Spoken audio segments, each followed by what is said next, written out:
Hello. So in my last video I mentioned that James and I had had a baby boy. Just asleep behind me. Kind of asleep, he's a bit grizzly. But like I said, in the last one we mentioned that we'd had a little baby boy. Jacob is now 10 weeks old. So I thought I would share with you my pregnancy and birth story. So we found out that we, in no way, shape or form were we trying to have a baby. We just got into the mindset that if it happens, it happens. If it doesn't, it doesn't. But we found out that we were pregnant at Truckfest weekend when we went to Truckfest in Peterborough. And that was bank holiday weekend in August of last year. So throughout the weekend I thought, my period hasn't started yet, so I said to James, as soon as we get home I'm going to do a pregnancy test. And I did one as soon as we got back, and it straight away, that plus sign was there, and I can remember looking at it and just going, okay. Showed it James, he didn't know what to say. And then in the morning I did another one to just be sure, and that within seconds that went positive. Like, okay, this is happening. So yeah, found out we were pregnant, and the whole pregnancy, not really many issues. Didn't have any cravings or really any illness. I think I was sick once throughout the whole thing. And yeah, no cravings, no illness, no like real fatigue or anything until like the last few weeks. The only issues that we had was at 7 weeks I had a bleed, so we went to have a scan done, and apparently it was just implantation bleeding. But I had a transvaginal scan, which is basically a probe going up your so I had that done, and we got to see our little baby boy. Granted, it was just a blob, so we couldn't distinguish anything, but he was there. Then the only other issue that we had was, I can't remember how many weeks I was, but I couldn't feel him moving, so we went back to the hospital, hooked up to monitors, and the little bugger started moving on the way down to the hospital. So he was absolutely fine. The lady who did the test just said he was probably just sleeping, and I'd panicked over nothing. But obviously, first time mum, you panic over everything. But yeah, other than that, no issues throughout the pregnancy at all. And then on the 9th of May, my waters broke at 2:30 in the morning, and about 10 minutes earlier I'd just been downstairs to go to the toilet, then come back up, and I thought something feels weird, so I went back down the stairs, and my waters broke at the bottom of the stairs. And I just sort of shouted James, and I was like, James, my waters have broke. And he came and got me, and he was like, do you want anything, do you need anything? And in typical British tradition, can I have a cup of tea? So at 2:30 in the morning, I'm upstairs drinking bloody tea, laughing hysterically because I can't believe it's happening. But fast forward half an hour, I'm having the worst contractions ever. Rang up pregnancy assessment, they said, no, you're not coming down, it's too irregular, too far apart, you're not coming. So rang up again about an hour or so later, and I had 4 contractions on the phone, and the phone call was like 10 minutes, if that. And again they said, no, have some paracetamol, you're not coming down. We basically said, fuck that, we're going. So we got in the car, we went down to the hospital, and I'm having so many contractions. On the way there I can barely talk, and I'm crying, I'm angry, I'm every emotion possible. I'm experiencing it on that car ride. and the car ride's 20 minutes to the hospital.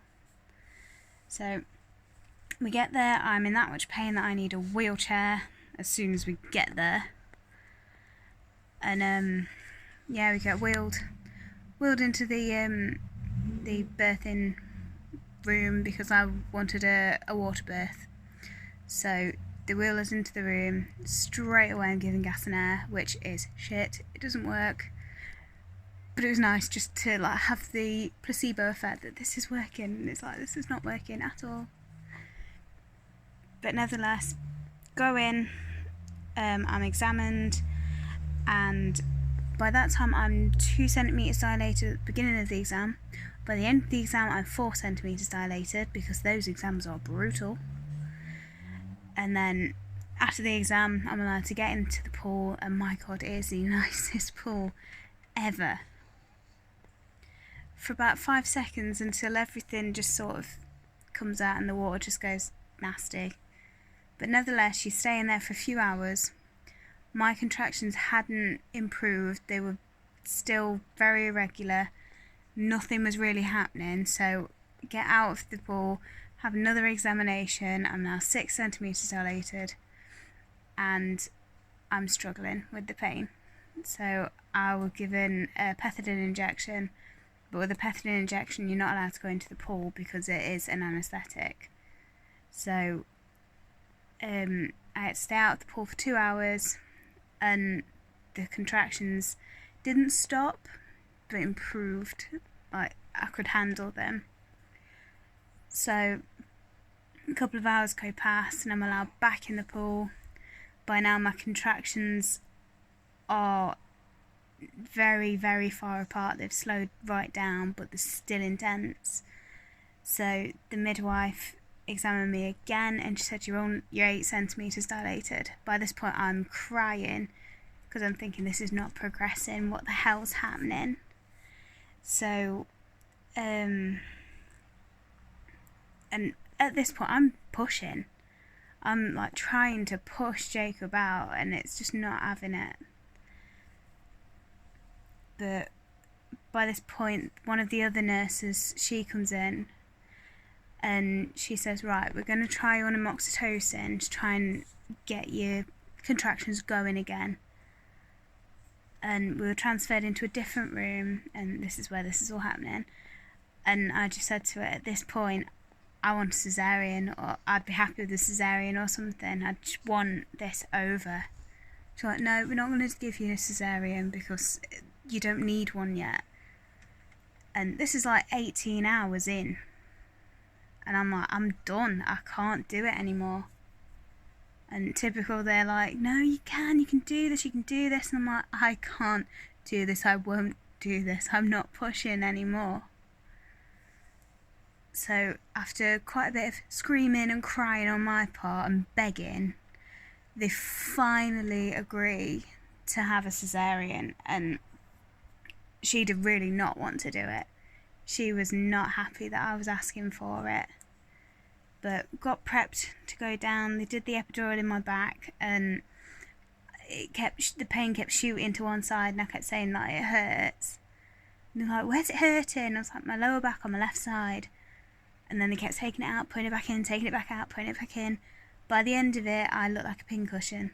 I think they must have took it out like 6 times. And then I had like shooting pains down my legs like lightning. And they were like, that's good, that shows that it's going down to where it needs to be. And then I'm lay down, I feel like I'm going to fall off the bed because you have to be put on an angle because of how the epidural is. And then screen goes up, and then they begin the C-section, and James is allowed in. But James has been there the entire time holding my hand and telling me I'm amazing and I'm bossing it like I've done the whole pregnancy, and just being generally a rock for me. But they're doing the cesarean, and I think from having the epidural put in to Jacob being out was 10 minutes, something like that. And at first I don't hear him crying, and then it's taken to one side, and then eventually I do hear him scream. I'm like, oh my god, my baby's arrived. And at this point I'm that out of it, I don't know what's happening. And all I know is that James cuts the cord. Apparently it splatters him in the face with blood, or it splatters somewhere with blood. And then he's brought over to me, but I obviously can't hold him because I'm like half paralysed and out of it. James nearly faints because he's too hot, so he has to leave, and Jacob's weighed and checked over and what have you, and he's absolutely perfect. And he was born at 10 to 10 at night. So, but I was told that Jacob had pooed inside, which is really bad because it could have made him really ill. It could have made me really ill. It can give you blood poisoning. Not only had he done that, but he was apparently too high up, so really he may not have been able to be born normally. So me asking for a cesarean was probably the best outcome, to be fair, and I had no idea at the time. But eventually he's put on my chest, a bit of skin to skin. I'm still half asleep, I'm struggling to stay awake at this point, and they're sewing me back up, and my god, that curtain, I can just see it doing that. And I was like, what the hell are they doing? Because you can feel like your body being moved, but you can't actually feel anything. But I think actually sewing me back up, I think that took like close to an hour, because they have to go through like 5 different layers.